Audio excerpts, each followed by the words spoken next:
Di tengah gugusan Katulistiwa, terbentang sebuah negeri yang kaya akan ragam budaya, alam, dan sejarahnya, Indonesia. Dari Sabang hingga Merauke, lebih dari 17.000 pulau membentuk sebuah mosaik kehidupan yang unik, dihuni oleh ratusan suku bangsa, bahasa, dan tradisi yang telah hidup berdampingan selama berabad-abad.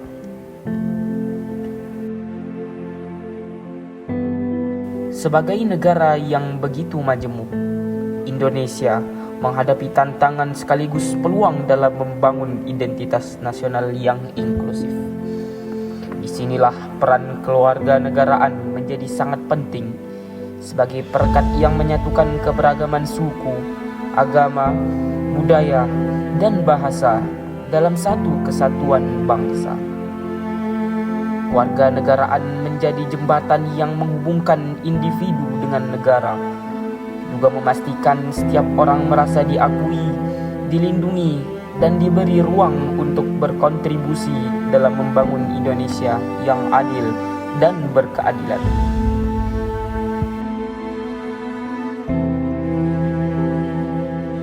Kewarganegaraan bukan sekedar status hukum, melainkan identitas yang melekat pada setiap individu dalam sebuah negara. Ia menentukan hak, kewajiban, serta rasa memiliki terhadap tanah air.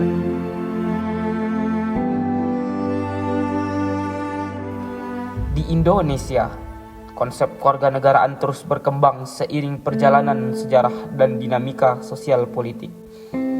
Dalam video dokumenter ini, kita akan menelusuri makna kewarganegaraan, bagaimana ia dibentuk, siapa yang memilikinya, dan bagaimana peranannya dalam membantu kehidupan berbangsa dan bernegara.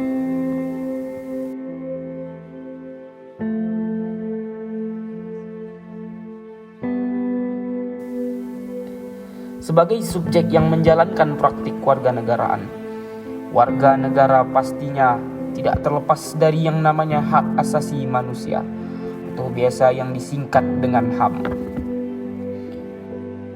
Hak asasi manusia adalah hak dasar yang melekat pada setiap individu sejak lahir, tanpa membedakan suhu, agama, ras, maupun golongan.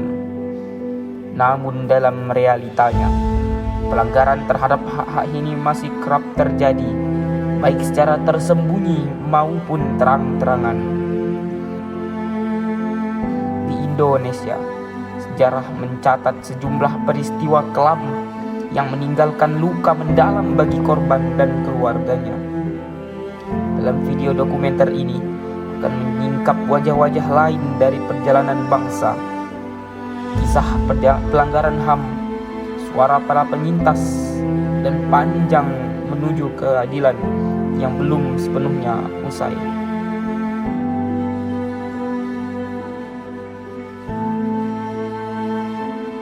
Peristiwa pelanggaran HAM yang akan dibahas pada video dokumenter kali ini ialah tragedi Tanjung Priok 1984.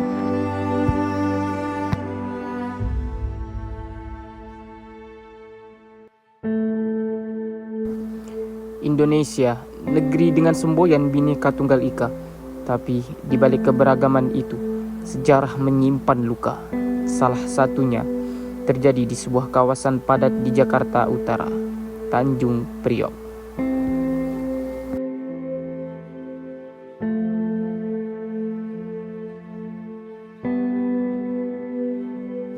Pada awal 1980-an, Indonesia berada di bawah rezim Orde Baru yang dipimpin oleh Presiden Soeharto. Pemerintah saat itu menerapkan kontrol ketat terhadap kebebasan berekspresi dan kehidupan beragama, dengan dalih menjaga stabilitas dan keamanan nasional. Ketegangan antara negara dan kelompok Islam mulai meningkat, terutama di kalangan yang merasa marginal akibat kebijakan-kebijakan pemerintah.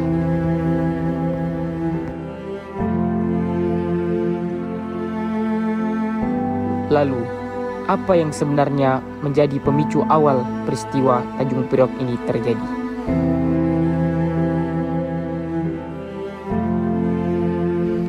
Pada awal September 1984, berbagai tentara dari Koramil setempat mencopot pamflet dan spanduk bernuansa Islami yang dianggap tidak sesuai oleh pemerintah dari Masjid As-Sa'adah di Tanjung Priok, Jakarta Utara.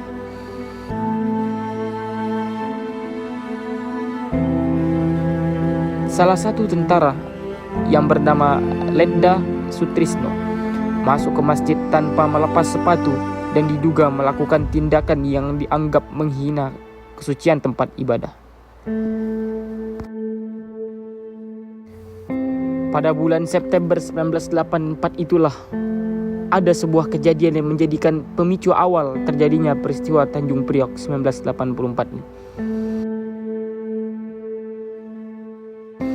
Tepat pada tanggal 11 September 1984, seorang ustadz terkenal, ustadz terkemuka yang bernama Ustadz Abdul Qadir Jailani. Beliau mengadakan ceramah yang diadakan di sekitar Tanjung Priok.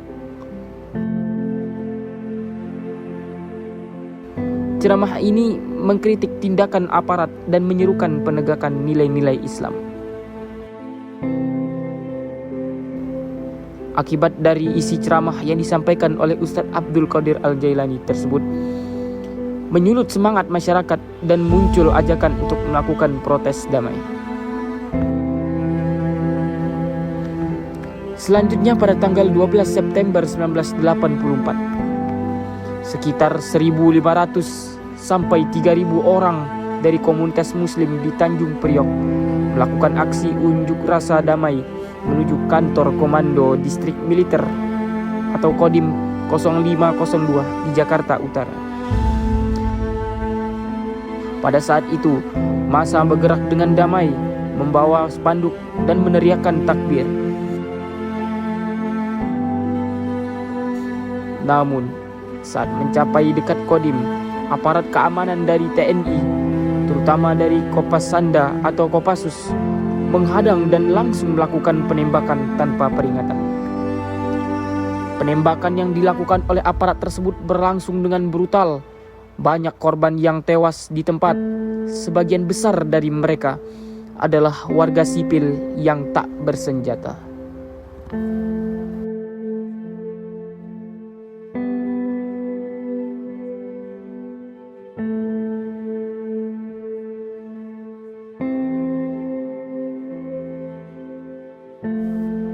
Hingga kini, jumlah korban tidak jelas. Negara menyebut puluhan, tetapi saksi mata lain yakin jumlahnya ratusan. Banyak jenazah hilang, banyak keluarga yang masih menunggu kabar yang tak kunjung datang.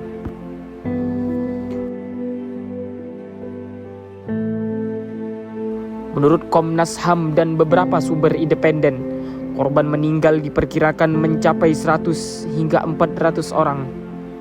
Banyak korban yang jenazahnya tidak pernah ditemukan, diduga dibuang secara diam-diam atau dikubur secara massal. Sedangkan ratusan korban lainnya ditangkap dan disiksa oleh aparat tersebut.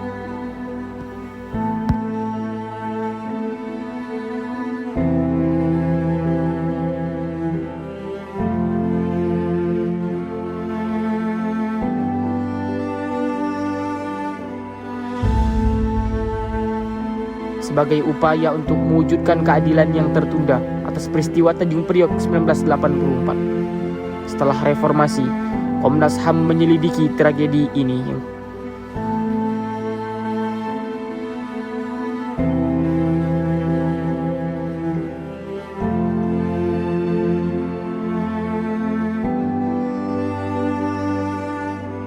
Pengadilan HAM Aceh digelar, tetapi mayoritas terdakwa yang terdiri dari mantan petinggi militer dapat dibebaskan oleh mereka.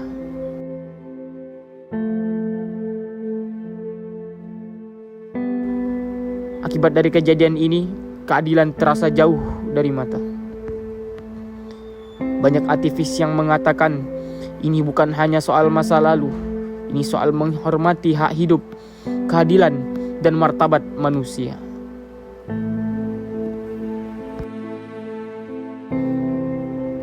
Pada tahun 2003, Komnas HAM menyerahkan hasil penyelidikan ke Kejaksaan Agung. Pengadilan HAM Aceh digelar pada 2003 sampai 2005 terhadap beberapa perwira militer, termasuk Letjen Purn Pranowo Subianto, Kolonel Sugito, dan Letkol Sutrisno. Namun, mayoritas terdakwa dibebaskan dan pengadilan dinilai sebagai simbolik dan tidak memberikan keadilan sejati. Korban dan keluarga korban terus menuntut rekonsiliasi, pengakuan resmi negara, serta kompensasi atas kejadian yang menimpa keluarga tersebut.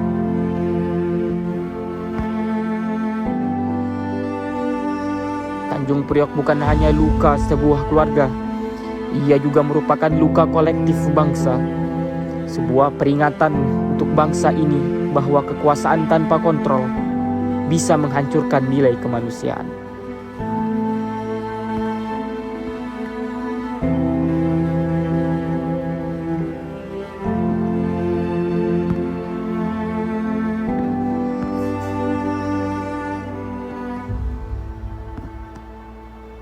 Untuk sembuh, kita perlu mengingat. Untuk pulih, kita perlu mendengar dan mengakui. Tanjung Priok 1984 bukan cerita lalu. Ia merupakan panggilan moral untuk keadilan, kebenaran, dan kemanusiaan.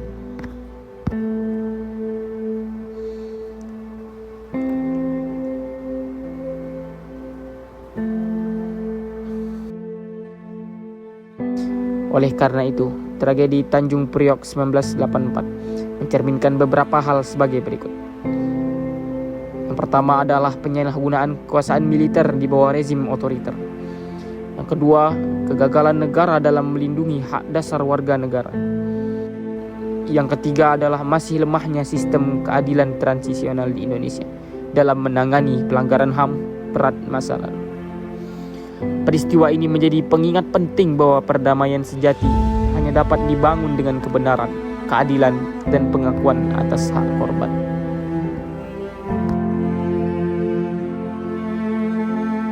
Tragedi Tanjung Priok 1984 bukan hanya sekedar catatan sejarah yang kelam, melainkan cermin dari luka kolektif bangsa yang hingga kini belum sepenuhnya sembuh. Peristiwa ini membuka mata kita tentang bahaya kekuasaan yang tak terkendali, serta pentingnya keberadaan negara hukum yang menjunjung tinggi HAM dan prinsip keadilan. Di tengah cita-cita Indonesia sebagai negara demokratis dan berkeadaban, tragedi ini menjadi pengingat betapa rapuhnya martabat kemanusiaan ketika suara rakyat dibungkam dan kebenaran dikubur demi stabilitas semua. Kita tidak bisa berbicara tentang kewarganegaraan tanpa mengakui bahwa warga negara bukan berarti memiliki hak untuk hidup, menyuarakan pendapat, beribadah dengan bebas, dan memperlakukan secara adil oleh negara. Pelanggaran terhadap hak-hak ini bukan hanya pengkhianatan terhadap individu, tetapi juga pengkhianatan terhadap prinsip-prinsip dasar berbangsa dan bernegara. Hingga kini, keluarga korban masih terus memperjuangkan kebenaran, menuntut keadilan yang belum datang, serta menanti pengakuan yang tulus dari negara atas penderitaan yang mereka alami. Upaya hukum yang dilakukan pasca reformasi belum mampu menjawab kerinduan terhadap keadilan sejati, karena prosesnya bersifat simbolik dan para korban tetap berada di pinggir jalan sejarah, tidak pernah bersungguh-sungguh dipulihkan martabatnya. Sebagai generasi penerus, kita punya tanggung jawab yang besar untuk tidak membiarkan kisah ini dilupakan. Dokumenter ini hadir bukan hanya untuk mengenang, tetapi juga untuk mengajak kita untuk merenung dan bertindak. Karena masa depan Indonesia yang inklusif, adil, dan beradab hanya bisa dibangun jika kita berani menghadapi masa lalunya. Tanpa pengakuan terhadap kesalahan, tanpa keadilan bagi korban, dan tanpa komitmen untuk tidak mengulang tragedi serupa, maka identitas kewarganegaraan kita akan selalu cacat oleh luka yang tak disembuhkan. Semoga dengan mengangkat kisah ini, kita tidak hanya menghidupkan kembali suara-suara yang telah lama dibungkam, tapi juga memperkuat kesadaran kolektif bahwa bangsa Indonesia Yang kita cita-citakan adalah Indonesia yang berani menghadapi kebenaran, berdamai dengan sejarah, dan berkomitmen pada keadilan. Karena hanya dengan itulah kita benar-benar menyebut diri kita sebagai sebuah bangsa yang belajar, tumbuh, dan tidak melupakan.